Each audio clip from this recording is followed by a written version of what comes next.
पहली टिप्पणी ओंकारेश्वर जी आपसे शुरू करते हैं।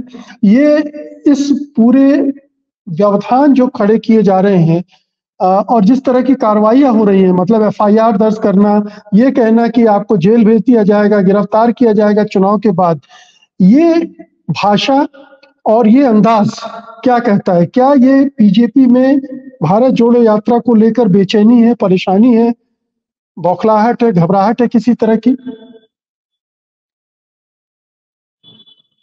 अनम्यूट कर लीजिए।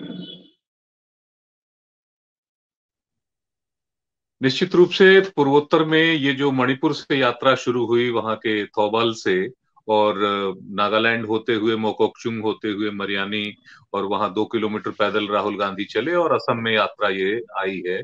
और इसका बहुत व्यापक वहां पे सपोर्ट मिल रहा है, बहुत बड़े पैमाने पर वहां की जनता का समर्थन इसे मिल रहा है। इससे घबरा के पहले तो हेमंत विश्व शर्मा ने कहा था कि हम अपने पॉलिटिकल मीटिंग्स जितने भी हैं वो कैंसिल कर रहे हैं ताकि इसके साथ, यात्रा के साथ क्लैश नहीं हो।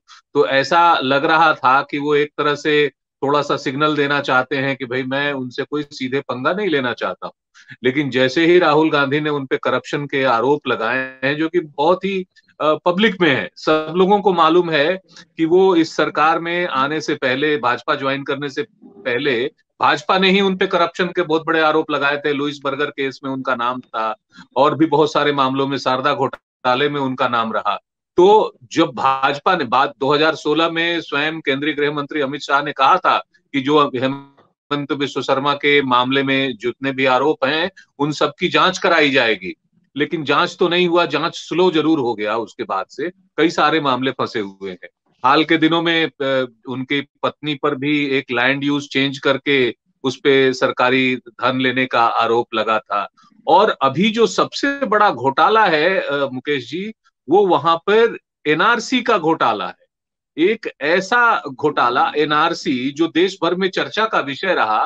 बीजेपी का पायलट प्रोजेक्ट एक तरह से असम में शुरू हुआ, उसमें आप बहुत बड़ा घोटाला आप देखेंगे कि हुआ है। सुप्रीम कोर्ट की देखरेख में हो रहा है, और सीएजी कह रही है कि इसमें घोटाला हुआ है।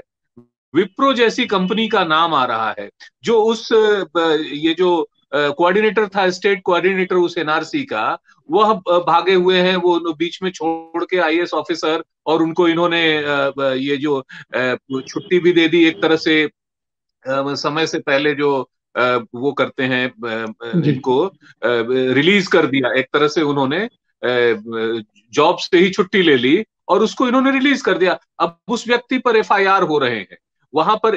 वो सीएजी की रिपोर्ट कह रही है कि भाई जितना अलॉटेड था, जो वर्कर्स को पेमेंट करने थे, उसमें कहीं 45%, कहीं 66-64% तक कम पेमेंट मिले हैं।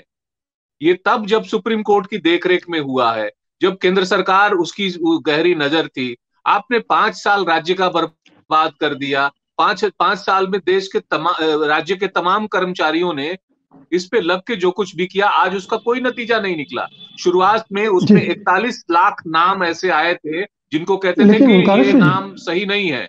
उसके बाद वो जी। काट करके कम किए गए। आपने एक ओंकारेश्वर इतने जी। बड़े एक्सरसाइज को फ्यूटाइल साबित किया। इससे बड़ा करप्शन और क्या हो सकता है? ओंकारेश्वर जी, हाँ, आप कुछ करप्शन कह तो रहे हैं। एक मसला है, करप्शन तो एक चीज है, लेकिन रिएक्शन क्यों इतना हो रहा है हेमंत विश्व शर्मा का? क्या यात्रा, जैसा आपने कहा, इतनी उसको जन समर्थन मिल रहा है, इतना वो लोगों को आकर्षित कर रही है कि हेमंत को लग रहा है कि उसकी राजनीति प्रभावित हो रही है, या राष्ट्रीय स्तर पर भी ये प्रभाव बढ़ते हुए देख रहे हैं आप? देखिए, निश्चित रूप से उनको लगता है कि उनकी जमीन खिसक रही है। एक समय कांग्रेस का गढ़ रहा है असम, वहां पे कांग्रेस की सरकारें रही हैं, और पार्लियामेंट्री इलेक्शन में भी वहां से अधिकांश सीटें कांग्रेस जीतती रही है। इस बार बीजेपी 9 सीटें ले गई, और उनको लगता है कि इस यात्रा से जो समर्थन मिल रहा है राहुल गांधी को, उसमें वो उनके सीटों पे बहुत बड़ा असर पड़ने वाला है। और ये जो इशू बन रहा है, जिस तरह से करप्शन का इशू, ये एक बहुत बड़ा मुद्दा बन रहा है वहां पे। आप देख रहे हैं कि राहुल गांधी के स्टेटमेंट के बाद लोगों ने किस तरह से उसमें जोश के साथ नारे लगाए हैं और उसका वो किया है, स्वागत किया है।